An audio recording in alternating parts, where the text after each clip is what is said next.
चीन में नए राष्ट्रपति का चुनाव पूरा हो गया है। 10 मार्च को चीन की संसद नेशनल पीपल्स कांग्रेस यानी कि एनपीसी ने शी जिनपिंग के नाम पर मुहर लगा दी। एनपीसी के सदस्यों को चाइनीज कम्युनिस्ट पार्टी यानी कि सीसीपी चुनती है। संसद के 2952 सदस्यों ने जिनपिंग के पक्ष में वोट किया, खिलाफ में एक भी वोट नहीं पड़ा। ये राष्ट्रपति के तौर पर जिनपिंग का लगातार तीसरा कार्यकाल होगा। चीन में राष्ट्रपति का पद औपचारिकता वाला है, असली ताकत सीसीपी के जनरल सेक्रेटरी के पास होती है। जिनपिंग को जनरल सेक्रेटरी का तीसरा कार्यकाल नवंबर 2022 में ही मिल गया था। भले ही राष्ट्रपति के पद पर उनकी जीत पहले से तय थी, फिर भी इस घटना को ऐतिहासिक और अविश्वसनीय माना जा रहा है। इसकी दो बड़ी वजहें हैं। पहली, सीसीपी में रिटायरमेंट की उम्र 68 साल है। जिनपिंग 69 बरस के हो चुके हैं और आने वाले कई वर्षों तक पावर में रहने वाले हैं। दूसरी बात, चीन में जिनपिंग से ज्यादा समय तक सिर्फ माओ जेडोंग ने शासन चलाया। हालांकि वो कम्युनिस्ट क्रांति के अगुवा थे, उनके बरक्स किसी और को खड़ा नहीं किया जा सकता था। शी जिनपिंग के साथ ऐसा नहीं है। इसके बावजूद सत्ता पर उनकी मजबूत पकड़ हैरान करती है। तो आज के शो में हम जानेंगे शी जिनपिंग की पूरी कहानी क्या है, उन्हें तीसरा कार्यकाल कैसे हासिल हुआ और जिनपिंग के सामने कोई चुनौती क्यों नहीं है। नमस्कार, मेरा नाम दिव्यांशी सुमराव है। आप देखना शुरू कर चुके हैं लल्लन टॉप का अंतर्राष्ट्रीय प्रसंगों से जुड़ा रोजाना का बुलेटिन दुनियादारी। आज कहानी चीन के नए राष्ट्रपति की, लेकिन उससे पहले एक सवाल। मौजूदा समय में दुनिया का सबसे ताकतवर नेता कौन है? आप अमेरिका के राष्ट्रपति जो बाइडेन का नाम ले सकते हैं। इसकी वाजिब वजहें भी हैं। मसलन अमेरिका सबसे बड़ी अर्थव्यवस्था वाला देश है, उसके पास दुनिया भर में सबसे ज्यादा सैन्य अड्डे हैं, यूएस मिलिट्री के पास सबसे अत्याधुनिक हथियार हैं, लगभग सभी अंतर्राष्ट्रीय संस्थाओं पर अमेरिका का दबदबा है, उसकी करेंसी सबसे ज्यादा स्थिर है, आदि इत्यादि। राष्ट्रपति होने के नाते बाइडेन इन शक्तियों के केंद्र में हैं। वैसे ये उपलब्धि हर अमेरिकी राष्ट्रपति को विरासत में मिलती है। खैर, जो सवाल हमने शुरुआत में पूछा उसका एक जवाब व्लादिमीर पुतिन भी हो सकता है। पुतिन रूस के राष्ट्रपति हैं। पिछले 2 दशकों से सत्ता पर उनका दबदबा कायम है। सोवियत संघ के विघटन के बाद वर्ल्ड पॉलिटिक्स में रूस को प्रासंगिक बनाने का क्रेडिट पुतिन को जाता है। ज्ञात आंकड़ों के अनुसार सबसे ज्यादा परमाणु हथियार रूस के पास हैं, उनकी चाबी पुतिन की जेब में रखी हुई है। इन सब के अलावा पुतिन अकेले दम पर पश्चिमी देशों का सामना कर रहे हैं और तो और घरेलू मोर्चे पर भी उन्होंने विरोध की गुंजाइश को ताले में बंद कर दिया है। ये पुतिन का हासिल है। तो क्या हम पुतिन के नाम पर लॉक लगा दें? शायद नहीं। अगर और गौर से परखा जाए तो सबसे ताकतवर नेताओं की लिस्ट में एक अलग नाम उभरकर सामने आता है और वो नाम है चीन के राष्ट्रपति शी जिनपिंग का। उनको सबसे शक्तिशाली नेता मानने के 3 बड़े कारण हैं। Number 1, mister mysterious. Xi Jinping की निजी जिंदगी इसी रहस्य से कम नहीं है। उनके पिता माओ जेडोंग की सेना में कमांडर थे। उनकी मां भी कम्युनिस्ट पार्टी की मेंबर थी। सांस्कृतिक क्रांति के दौरान जिनपिंग के पिता को जेल में बंद कर दिया गया। नौजवान जिनपिंग को एक सुदूर गांव में मजदूरी के लिए भेज दिया गया। माओ की मौत के बाद डेंग जियाओपिंग की वापसी हुई। डेंग ने माओ के सताए नेताओं को सत्ता में हिस्सेदारी दी।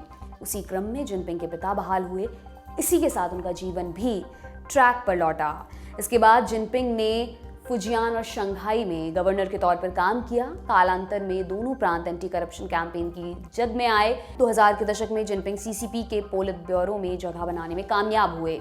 फिर तो उनका कद बढ़ता ही गया। हालांकि जब जनताओं ने उन्हें अपना उत्तराधिकारी चुना तब बहुत लोगों को हैरानी हुई थी। उन्हें जनताओं की पसंद की वजह समझ नहीं आ रही थी। उन्होंने जिनपिंग को कम करके आंका था, क्योंकि जैसे ही वो सत्ता में आए उनका असली चेहरा सामने आने लगा। 2012 में पार्टी का जनरल सेक्रेटरी बनने के बाद से उनकी स्थिति मजबूत हुई। मौजूदा दौर में वो सबसे बड़ी आबादी वाले देश के सर्वेसर्वा हैं। इसके बावजूद उन्होंने आज तक एक भी प्रेस कॉन्फ्रेंस नहीं की है, सिर्फ अपने फैसले सुनाए हैं। पार्टी की मीटिंग्स में दिए गए भाषण महीनों बाद पब्लिक डोमेन में आते हैं, वो भी एडिटेड फॉर्म में। उनके परिवार के बारे में शायद ही कभी मीडिया में बात होती है। जिनपिंग के बारे में जितनी जानकारी उपलब्ध है उनमें से अधिकतर सरकारी मीडिया ने रिलीज की है। इनमें उनका बखान किया जाता है। अगर कोई चीन में रहकर जिनपिंग की आलोचना छाप दे तो उसके लिए जेल के दरवाजे खुल जाते हैं। इसके अलग नतीजे भी संभव हैं, जैसे जनवरी 2016 में हांगकांग के एक बुक स्टोर से जुड़े 5 लोग गायब हो गए थे। उनकी गुमशुदगी का लिंक एक ऐसी किताब से जुड़ रहा था जिसमें जिनपिंग के एक्स्ट्रा मैरिटल अफेयर्स की कहानियां दर्ज थी। आपको ऐसे और भी कई उदाहरण मिल जाएंगे। हालांकि इसी सीक्रेसी ने जिनपिंग को बाकी दुनिया के लिए अबूझ बनाकर रखा है, जिसका उनको फायदा भी मिलता रहता है। अब दूसरी वजह जान लीजिए, द अनचैलेंज्ड। सीसीपी दुनिया की सबसे बड़ी राजनीतिक पार्टियों में से एक है। उसका कैडर लगभग 10 करोड़ लोगों का है। चीन में वन पार्टी सिस्टम है, वहाँ सीसीपी ही सब कुछ है। शी जिनपिंग नवंबर 2012 से सीसीपी के जनरल सेक्रेटरी हैं, यानी पार्टी के सबसे बड़े अधिकारी। इसके अलावा वो सेंट्रल मिलिट्री कमीशन यानी कि सीएमसी के चेयरमैन भी हैं, यानी चाइनीज आर्मी की कमान भी उन्हीं के हाथों में है। अगर इसकी तुलना अमेरिका से की जाए तो वहाँ भी बाइडन तीनों सेनाओं के अध्यक्ष होते हैं, लेकिन उनके ऊपर संसद और अदालत की नज़र बनी रहती है। बाइडन सिर्फ अपनी इच्छा से कोई अभूतपूर्व फैसले नहीं ले सकते, उन्हें सबकी इच्छा और राय को लेकर चलना पड़ता है। अगर पुतिन की बात करें तो उनके सामने ऐसी कोई बाध्यता नहीं है, फिर भी रूस के अंदर उनके खिलाफ प्रोटेस्ट करना संभव है। कई मीडिया संस्थान उनके खिलाफ लिखते रहे हैं, भले ही उन्हें तालेबंदी का सामना करना पड़ा हो, मगर उनका सफाया नहीं हो सका। इसके बरक्स जिनपिंग के पास निरंकुश शक्तियां हैं। पार्टी के अंदर उनका कहा ही अंतिम सत्य है। जनता की राय उनके लिए बहुत अहम नहीं है। प्रोटेस्ट और आलोचना की गुंजाइश भी नहीं के बराबर रहती है। ये सारी चीजें जिनपिंग का एक अधिकार पुष्ट करती हैं। Number 3, the art of consensus, यानी सर्वसम्मति बनाने की कला। इस तथ्य में कोई शक नहीं कि जिनपिंग मौजूदा समय में अकाट्य हैं। पार्टी के अंदर उनके विरोध की कोई गुंजाइश नहीं है। ये भी कहा जाता है कि संसद का सत्र महज एक नाटक होता है, उसके फैसले पहले से तय होते हैं। अगर इसको सच मान भी लें, फिर भी लगभग 3000 लोगों से एक ऑप्शन पर टिक लगवाना कोई आसान काम नहीं है। इसके अलावा जीरो कोविड पॉलिसी हो या one belt one road project, तमाम आलोचनाओं के बावजूद पार्टी के अंदर जिनपिंग पर एक उंगली नहीं उठी। विश्व स्वास्थ्य संगठन यानी कि WHO जैसी संस्था कोविड की उत्पत्ति की थ्योरी पर चीन की राय से सहमत दिखी। ताइवान के मसले पर चीन हमेशा से आक्रामक रहा है। 2022 में अमेरिकी संसद के निचले सदन की तत्कालीन स्पीकर नैन्सी पेलोसी ने ताइवान का दौरा किया। इसके तुरंत बाद चीन ने ताइवान के पास में मिलिट्री ड्रिल की। भारत के साथ सीमा विवाद को भी चीन सुलझाने के लिए तैयार नहीं दिखता। रूस यूक्रेन युद्ध में वो स्पष्ट तौर पर रूस के साथ खड़ा दिखता है। कहने का मतलब ये है कि चीन अपने हिसाब से अपनी विदेश नीति की दिशा और दशा तय कर रहा है। इसे सिर्फ एक नेता की सनक बताकर पेश करना बेईमानी होगा। ये खेल उससे कहीं ज्यादा बड़ा है। देखिए, शी जिनपिंग जब पहली बार सत्ता में आए थे, तो अगर हम 2013 की उनके टर्म को याद करें तो उन्होंने साउथ चाइना सी में एक तरीके से अपना जो एक विजन था अपने पावर सेंट्रलाइजेशन का, कि कैसे चीन अब एक महाशक्ति के रूप में उभरेगा। एक टाइम था जिसमें चीन एक शक्ति के रूप में उभर रहा था और उसको उभरती शक्ति माना जा रहा था, लेकिन अब वो महाशक्ति कैसे कहलाएगा, इस बात के इंडिकेशन मुझे लगता है शी जिनपिंग ने अपने पहले ही टर्म से देने शुरू कर दिए थे। और उसी का एक हिस्सा था साउथ चाइना सी में अपना कंट्रोल एक तरीके से दिखाना शुरू करना। वहां उन्होंने आइलैंड्स बनाने शुरू कर दिए, रनवेज बनाने शुरू कर दिए, इंफ्रास्ट्रक्चर बनाना शुरू कर दिया। 17 में अगर हम याद करें तो उइघुर का जो एक मसला है, उइघुर मुस्लिम्स का, और कैसे एथनिक ग्रुप्स के साथ एक पूरी कॉन्फ्लिक्ट चाइना फेस करता आया है, तो उसमें भी हमने एक तरीके की नई रणनीति शी जिनपिंग के द्वारा करते हुए हमने देखा। इसी के साथ 17 में हम शी जिनपिंग थॉट जैसी चीज लॉन्च हो जाती है। तो इस तरीके से एक पॉलिटिकल थॉट, अपने एक डिस्टिंक्ट पॉलिटिकल थॉट को, जिसका एक फॉरेन पॉलिसी पहलू भी है और इंटरनल पॉलिसी पहलू भी है, ये शी जिनपिंग अपने पहले दूसरे टर्म में कंसोलिडेट करते आए। और तीसरा टर्म जो उन्होंने ऐतिहासिक तरीके से हासिल किया, उससे उनकी सत्ता को चुनौती देने वाला अब मेरे हिसाब से कोई फिलहाल नहीं बचा है। क्योंकि इस तीसरे टर्म में हमने ये भी देखा कि जो कम्युनिस्ट पार्टी के अंदर जो अलग अलग धड़े थे, जिस तरीके की गुटबाजियां थी, उन गुटबाजियों का भी कोई रिप्रेजेंटेशन अब बचा नहीं है। तो ये तीसरा जो उनका टर्म है, ये उस मायने में भी काफी ऐतिहासिक है कि कम्युनिस्ट पार्टी के अंदर की डिबेट्स को अब हम ज्यादा नहीं जान पाएंगे, क्योंकि उनके प्रतिनिधि नहीं आ पाए हैं। आगे बताएंगे शी जिनपिंग की शक्ति का राज क्या है, वो चीन में अजेयता की स्थिति तक कैसे पहुंचे। उससे पहले एक नजर उनकी टाइमलाइन पर। साल 1953 जून के महीने में बीजिंग में शी जोंगशुन और ली जिन के घर जिनपिंग का जन्म हुआ। जोंगशुन कम्युनिस्ट पार्टी में बड़े पद पर थे। वो माओ के साथ कम्युनिस्ट क्रांति में हिस्सा ले चुके थे। 1960 के दशक में माओ ने शहरी नौजवानों को गांव की तरफ भेजने का प्लान लॉन्च किया। इस प्लान का मकसद उन्हें असली चीन से रूबरू कराना था। जिनपिंग को 15 बरस की उम्र में गांव भेज दिया गया। जैसी कि कहानियां हैं, जिनपिंग उन दिनों गुफा में सोते थे और किसानों के साथ पूरे दिन मेहनत किया करते थे।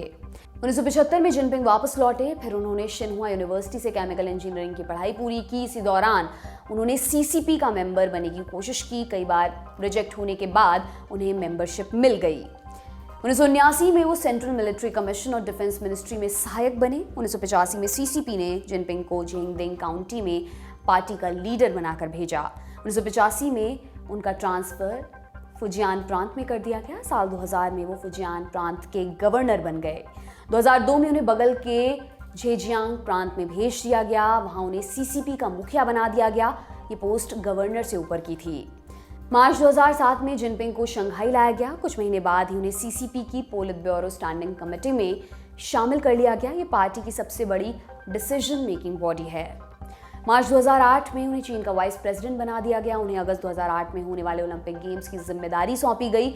उन्होंने इसे बखूबी निभाया और इस एपिसोड ने उनकी आगे की राह आसान कर दी। नवंबर 2012 में शी जिनपिंग को पार्टी का जनरल सेक्रेटरी घोषित कर दिया गया।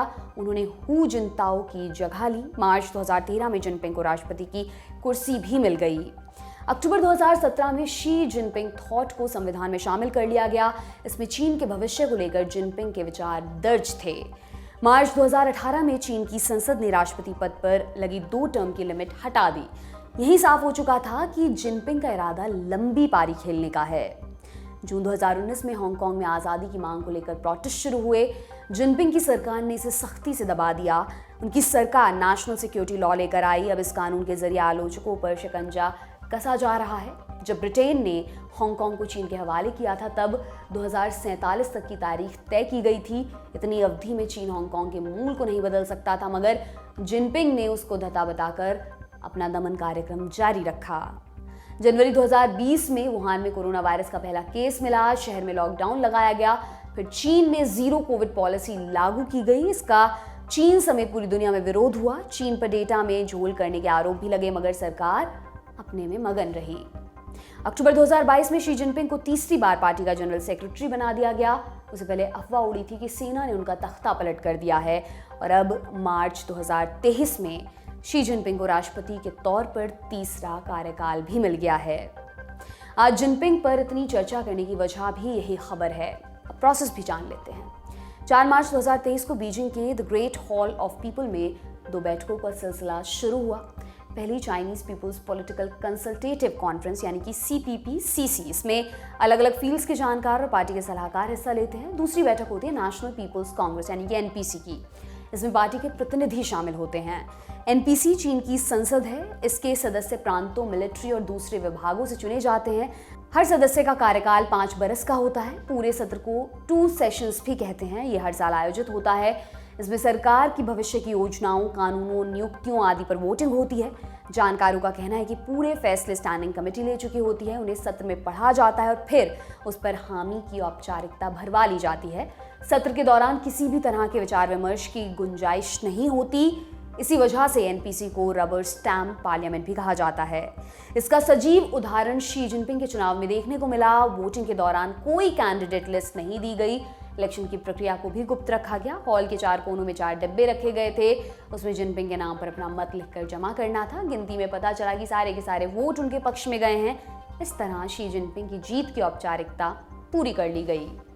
NPC की बैठक में और क्या कुछ हुआ, ये भी बताते हैं। मीटिंग में जीरो कोविड पॉलिसी और कोरोना से मची तबाही पर चर्चा होनी थी, लेकिन जब चर्चा की बात आई तब बहस को दूसरी दिशा में मोड़ दिया गया। कहा गया कि अब हम साइंस और टेक्नोलॉजी पर विमर्श करेंगे। चीन दुनिया की दूसरी सबसे बड़ी अर्थव्यवस्था वाला देश है। कोरोना ने उसके आर्थिक विकास पर लगाम लगाई है। संसदीय बैठक में आर्थिक वृद्धि को गंभीरता से लिया गया। चीन ने 2023 के लिए 5% की आर्थिक वृद्धि का टारगेट रखा है। इतनी कम वृद्धि का टारगेट रखना चीन में दशकों बाद हुआ है। जिनपिंग ने संसदीय बैठक के दौरान अमेरिका पर कई गंभीर आरोप भी लगाए। उन्होंने कहा कि अमेरिका के नेतृत्व में पश्चिमी देशों ने हमें चौतरफा तरीके से दबा दिया है, जिसने हमारे विकास के लिए गंभीर चुनौतियां पेश की हैं। उनका इशारा रूस यूक्रेन युद्ध की तरफ था। तो कुल जमा बात यह कि पूरी बैठक का मजमून शी जिनपिंग और उनकी विचारधारा के इर्द गिर्द घूम रहा है। अब सवाल ये उठता है कि जिनपिंग की ताकत का कारण क्या है। एक नहीं 3 बड़े कारण हैं, सबको जान लेते हैं। नंबर 1, वफादारी जिनपिंग ने अपने करीब के लोगों को चुनने में हमेशा से सतर्कता बरती। जिस किसी से भी उन्हें खतरा महसूस हुआ उसको उन्होंने किनारे कर दिया। चीन में इसकी परंपरा बहुत पुरानी रही है। माओ के समय में गैंग ऑफ 4 का दबदबा था। इस गैंग में एक माओ की पत्नी भी थी। माओ सिर्फ उन्हीं चारों की बात मानता था। उन्हीं के भड़काने पर उसने डेंग जियाओपिंग और चाउ एनलाई जैसे नेताओं को नजरों से गिरा दिया। माओ की मौत के बाद गैंग ऑफ 4 ने कुर्सी हड़पने की कोशिश की मगर वे सफल नहीं हो पाए। डेंग जियाओपिंग ने ऐसे लोगों को अपने करीब रखा जिन्हें माओ ने जेल में भेजा था या उनसे शक्तियां छीन ली थी। जियाओपिंग के बाद आए जियांग जेमिन भी शंघाई गैंग के इशारों पर चलते थे।